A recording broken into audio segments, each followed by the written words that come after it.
রোজা তো চলেই আসলো। আসসালামু আলাইকুম। সবাই কেমন আছেন? সবাইকে রমজান মোবারক। আপনার এবং আপনার পরিবারের সকলকে পবিত্র রমজান মাসের আন্তরিক শুভেচ্ছা ও অভিনন্দন জানাচ্ছি। এই পবিত্র মাসে আল্লাহ রাব্বুল আলামিন আমাদের সকলের রোজা কবুল করুন এবং আমাদের গোনা মাফ করুন। আলহামদুলিল্লাহ, রোজা যেহেতু কালকে থেকে শুরু, তাই আজকে থেকেই রোজার প্রস্তুতি করা শুরু করে দিয়েছি। সবকিছু গোছানো থেকে শুরু করে, যদিও আরো ২-৩ দিন ধরে ঘর গোছানো চলছে। যেহেতু রোজা রেখে তো আসলে এত কাজ করা সম্ভব হয় না। তাই সবাই মিলেই হাতে হাত লাগায়ে ঘরের কাজ শুরু করা হয়েছিল। আজ ২-৩ দিন ধরেই চলছে। আর আর ঈদ আসা আনন্দ তো শুরু হয় রোজা থেকেই। রমজান মাস হলো আত্মসংযম, ধৈর্য, ত্যাগ ও পরহেজগারির মাস। আল্লাহ রাব্বুল আলামিন যেন আমাদের এই মাসটাতে হেদায়েত দান করে, দানশীলতা ও সহানুভূতির মাধ্যমে আমাদের সাহায্য করার চেষ্টা করার সেই তৌফিক দান করে। তাই ঘরের কাজ শেষ করে বাইরেও গিয়েছিলাম একটু কেনাকাটা করতে। তো যাই হোক, বাইরে এত পরিমাণে ভিড় ছিল, বিশেষ করে ফলের দোকানগুলাতে সেই পরিমাণে ভিড় ছিল। যাই হোক, বাইরের ভিডিও তো করতে পারিনি। তবে এই ফলটা কিন্তু অনেক ভাইরাল একটা ফল। যেই ফলটা কিন্তু এখন খুবই ট্রেন্ডি।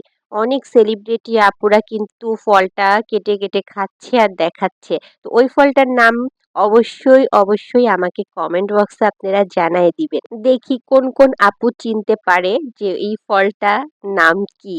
আমি কিন্তু ৩ টা ফল দেখাইছি, একদমই আনকমন। আসলে ফল আমার খুব একটা খেতে ভালো লাগে না। তবে রোজার মাসে তো একটু খেতেই হয় ফলটা। আর সবচেয়ে বড় কথা হচ্ছে, আমার কিন্তু একটু আনকমন ফল খেতে ভালো লাগে। আমাদের দেশীয় ফল বাদে বাইরের কোনো ফল মানে টেস্ট করে দেখতে ভালো লাগে। আর এইভাবে কিন্তু ফল সাজাতেও খুব ভালো লাগে। কিন্তু আমার খেতে মোটেও ভালো লাগে না। রোজার মাসটা আসলে তেলে ভাজা জিনিস না খেলে আমাদের বাঙালিদের ভালো লাগে না। কিন্তু আসলে তেলে ভাজা জিনিস তো আমাদের স্বাস্থ্যের জন্য অনেক বেশি ক্ষতিকর। তাই চাই যে আমার পাশাপাশি আপনারাও সবাই তেলে ভাজা জিনিসটা একটু অ্যাভয়েড করে চলেন।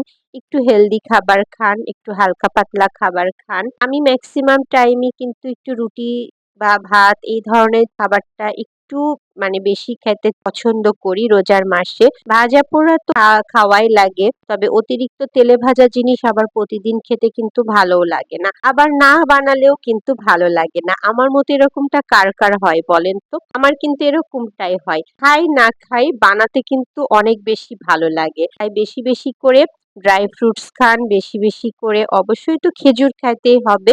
আর হালকা পাতলা খাবার খান, ভাজা পোড়া মাঝে মধ্যে খান।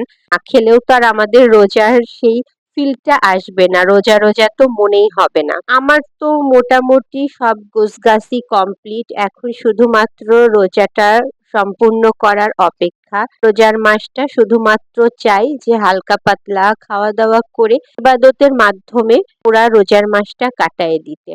কারণ সারা বছর ইবাদত করলেও কিন্তু এই সোয়াবটা তো পাবো না। এই মাসে যেই সোয়াবটা আমরা পাবো সেটা তো কখনোই পাবো না। আর তারপরেও হচ্ছে সারা বছর নানান কাজের ঝামেলায় কিন্তু ইবাদতেও আমরা অনেক বেশি ফাঁকি দিই। কিন্তু এইবার যেন এই মাসটা যেন ফাঁকি না পড়ে, সেই দিকে অবশ্যই সবাই বেশি বেশি খেয়াল রাখবেন। আমাদের নবীজি হযরত মুহাম্মদ সাল্লাল্লাহু আলাইহি সাল্লাম বলেছেন, যখন রমজান আসে তখন জান্নাতের দরজাসমূহ উন্মুক্ত করে দেওয়া হয়। আর পাশাপাশি আমরা এটাও মনে রাখবো, রমজান কেবল রোজা রাখার জন্যই নয়। ক্ষুধার্তদের খাওয়ানো, অন্যকে সাহায্য করা, অন্যকে নিয়ে বেশি সমালোচনা না করা, এটাই রমজানের চেতনা।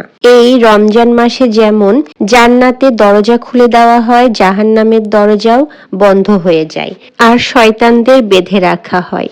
আলহামদুলিল্লাহ। রমজান মোবারক।